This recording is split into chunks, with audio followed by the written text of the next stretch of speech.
डालडा, ज्यादा बरकत, ज्यादा बचत।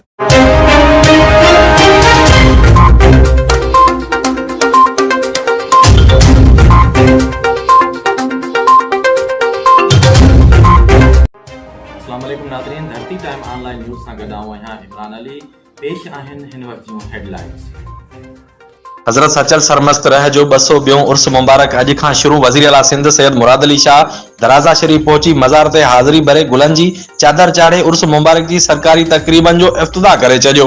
उन मौके ते मीडिया सां ॻाल्हाईंदे वज़ीर आला सिंध सैयद मुराद अली शाह चयो त सुप्रीम कोर्ट जे ॾिनल फ़ैसिले मां जजिस ई मुतमिन न आहिनि त पोइ आवाम कीअं मुतमिन थींदो। हुन चयो त सुप्रीम कोर्ट जो बुनियाद शहीद ज़ुल्फ़िकार अली भुट्टो रखियो, उनखे इंसाफ़ न मिलियो। शहीद ज़ुल्फ़िकार अली भुट्टो जो अदालती क़त्ल कयो वियो। शहीद ज़ुल्फ़िकार अली भुट्टो के शहीद जो लक़ब ॾियण लाइ आसिफ अली ज़रदारी रेफरेंस मोकिलियो। असां प्रेशर सबबु लक़ब न ॾेई सघियासीं। साफ़ियुनि सां ॻाल्हियूं कंदे वॾे वज़ीर मुराद अली शाह चयो त सिंध सूफ़ियुनि जी धरती आहे। सचल सरमस्त वॾो शाइर ऐं सूफ़ी बुज़ुर्ग हो। हुन इंसानियत जी ख़िदमत जो प्रचार कयो। अॼु सचल सरमस्त जी मज़ार ते हाज़िरी भरण सां दिलि खे सकून मिलियो आहे। रमज़ानुल मुबारक में सिंध हुकूमत अवाम खे रिलीफ ॾिनो आहे। बेनज़ीर इनकम सपोर्ट प्रोग्राम तहत फ़ी ख़ानदान खे 2000 रुपया ॾेई रहिया आहियूं। आबादगारनि खे फ़ी एकड़ 5000 रुपया बिज जा ॾिना आहिनि। इलेक्शन कराइण इलेक्शन कमीशन जो कमु आहे। वॾे वज़ीर वधीक चयो त सिंध पुलिस जे एहलकारनि खे जदीद हथियार फराहम कया वेंदा जीअं ॾोहारियुनि जो ख़ात्मो अची सघे। बरसात सबबु केतिरा ई ख़ानदान बेघर थिया आहिनि। उन्हनि जे घरनि खे ॿीहर तामीर कराइण जो कमु पूरी सिंध में शुरू कयो वियो आहे। असां किन मजबूरनि सबबु दरगाह सचल सरमस्त ते न अची सघिया आहियूं। हाणे हिकु टीम मोकिले रहिया आहियूं जंहिं में केतिरा ई मेगा प्रोजेक्ट ॾिना वेंदा।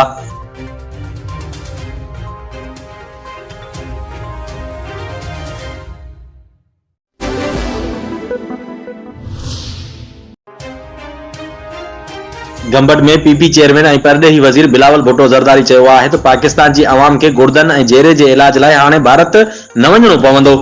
गंबट जी गिम्स अस्पताल मयारी इलाज जे मामले में दुनिया जी कंहिं बि अस्पताल जो मुक़ाबिलो करे सघे थी। परॾेही वज़ीर बिलावल भुट्टो ज़रदारी गंबट जी गिम्स अस्पताल में फिफड़नि जी पेवंदकारी वारे शोबे जो इफ्तिताह करे छॾियो। मुल्क में फिफड़नि जी पेवंदकारी जो उहो पहिरियों शोबो हूंदो। बिलाल भुट्टो ज़रदारी मुल्क जी पहिरीं हेल्थ सिटी ऐं दवाउनि जी यूनिट जी पीढ़ जो बि पथर रखियो। गिम्स जे डायरेक्टर रहीम बख्श भट्टी चयो त हेल्थ सिटी जे क़याम लाइ 1000 एकड़ ज़मीन घुर्बल आहे। बजट में बि वधाए ॾिनी वञे। वॾे वज़ीर मुराद अली शाह चयो त गिम्स जी बहितरी लाइ समूरियूं घुर्जियूं पूरियूं कयूं वेंदियूं।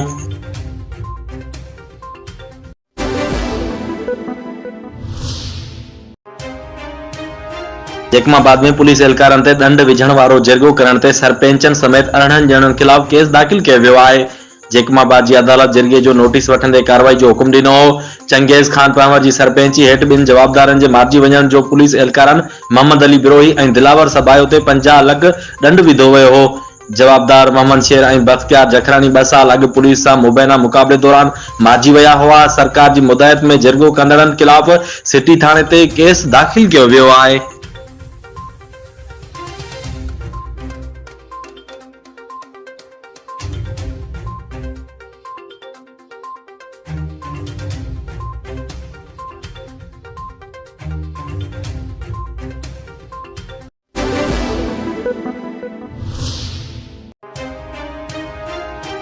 इसराइली पुलिस बैतुल मुक़द्दस जे अक्सा मस्जिद में नमाज़िन ते कड़की पई। वहशाने तशद्दुद में औरतुनि समेत 14 खां वधीक फ़लस्तीनी ज़ख्मी थी पिया आहिनि। फ़लस्तीनी फजर जी नमाज़ वक़्तु मस्जिद अक्सा में मौजूदु हुआ त इसराइली पुलिस अंदरि दाख़िल थी ॾंडनि ऐं बंदूकनि जे कुंदाकनि सां हमलो करे ॾिनो। फ़लस्तीनियुनि जो चवणु आहे त इसराइली पुलिस प्रस्टंट ग्रेंड ऐं रबड़ जूं गोलियूं बि फायर कयूं। इसराइली पुलिस जो चवणु आहे त कुझु फ़लस्तीनी बारूदी मवाद सां गॾु मस्जिद में दाख़िल थिया हुआ, जंहिं बाद कार्रवाई शुरू कई वई। सऊदी अरब ऐं अर्दन पारां इसराइली पुलिस जी जारियत जी मज़म्मत कई वई आहे। सऊदी परॾेही वज़ारत पारां बयान में चयो वियो आहे त रमज़ान जे मुक़दस महीने में अहिड़ा क़दम बैनुल अक़वामी असूलनि जी भञकड़ी आहिनि। फ़लस्तीनी वेढ़ाक तंज़ीम हमास धमकी ॾींदे चयो आहे त इसराइल खे मुक़दस मागनि ते हमले जी ॻरी क़ीमत अदा करणी पवंदी। इसराइलियुनि जे पेरनि हेठां धरतीअ खे टांडा करे छॾींदासीं।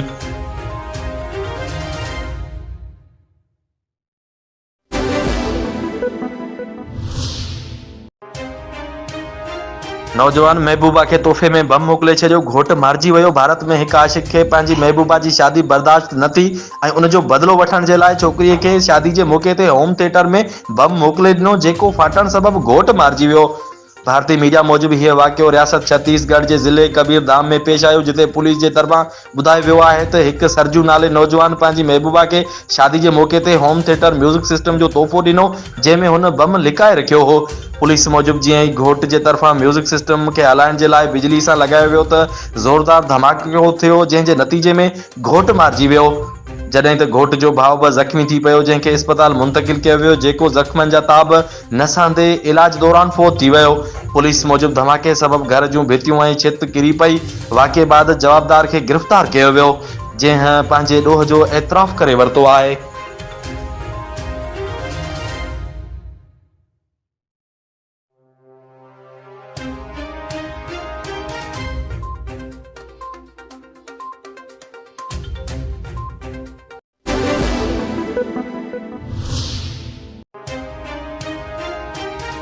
कंदकोट जे दुरानी महर वारे कचे में 3 ॾींहं बि पुलिस जो ऑपरेशन जारी आहे। पुलिस ऐं धाड़ेलनि विच में फायरिंग जी ॾे वठ जो सिलसिलो जारी हुजण जी दावा कई पई वञे।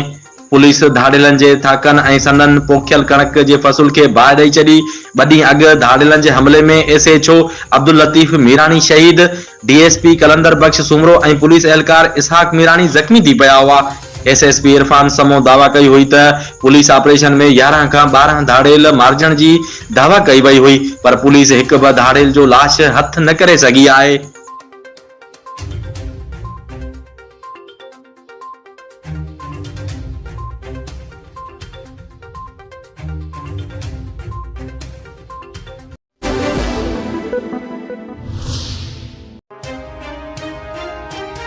कराची जी अदालत में केस जी ॿुधणी दौरान बिस्मा जे वकील दलील ॾींदे चयो त बिस्मा वटां पुलिस खे कुझु बि न मिलियो आहे। क़तल केस सां हुन जो को बि तालुक न आहे। वकील दलील ॾिना त मक़तूला डॉक्टर सारा पाण अस्पताल में मोबाइल फोन फिटी कई हुई। जवाबदार वकास उन मां सिम गॾी हुई। केस में बिस्मा जो किरदार बि शायदि आराधना जहिड़ो आहे। वकील दलील ॾिना त आराधना खे त शायदि बणायो वियो, पर बिस्मा खे जवाबदार बणाए पेश कयो वियो। पुलिस जो मौक़िफ़ आहे त वाक़िए वारे ॾींहुं जवाबदारनि बिस्मा ऐं शान सलीम मक़तूला जी फोन जवाबदार वकास खे ॾिनी हुई। डॉक्टर बिस्मा जे क़तल केस में डॉक्टर शान सलीम, वकास ऐं बिस्मा गिरफ़्तार थियल आहिनि। एडिशनल डिस्ट्रिक्ट एंड सेशन जज ॾखण जी अदालत बिस्मा खे आज़ाद करण जो हुकुम ॾेई छॾियो आहे।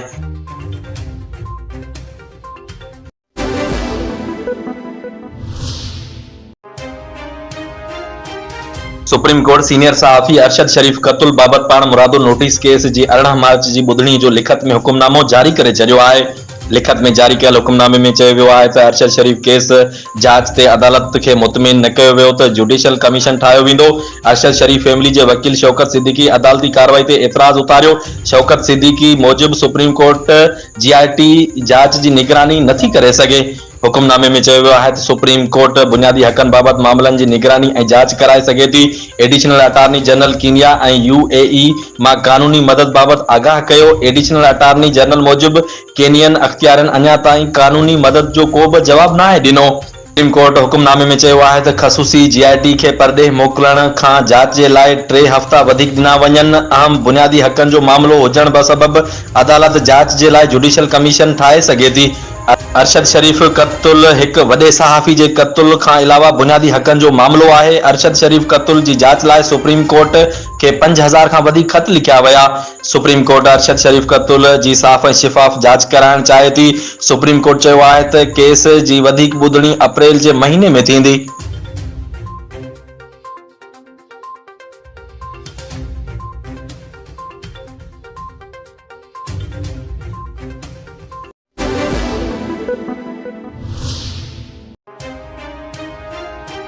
एशियाई तरक़ियाती बैंक पाकिस्तान खे ॾखण एशिया जे 8 मुल्कनि मां सभिनी खां वधीक महांगो मुल्क करार ॾेई छॾियो आहे।